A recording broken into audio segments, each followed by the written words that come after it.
আজ আমি আপনাদের সঙ্গে শেয়ার করব পটল চিংড়ির একটা রেসিপি। তার জন্য আমি পটল আর আলু কেটে নিয়েছি, চিংড়ি মাছের দিকে ভেজে রেখে দিয়েছি।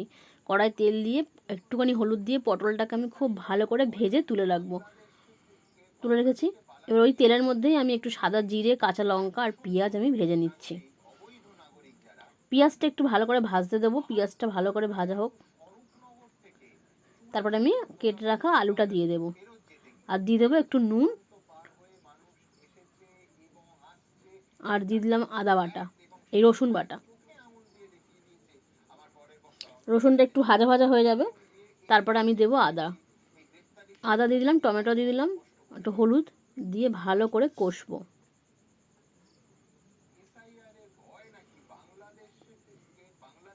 ভালোভাবে কষে নিয়েছি। এবার আমি চিংড়ি মাছটা দিয়ে দেবো, পটলটাও দিয়ে দিলাম, আলুটাও দিয়ে দিলাম, দিয়ে ভালো করে কষিয়ে নেবো। একটু জল দিয়ে দেবো। আমার পটল চিংড়ি রেডি।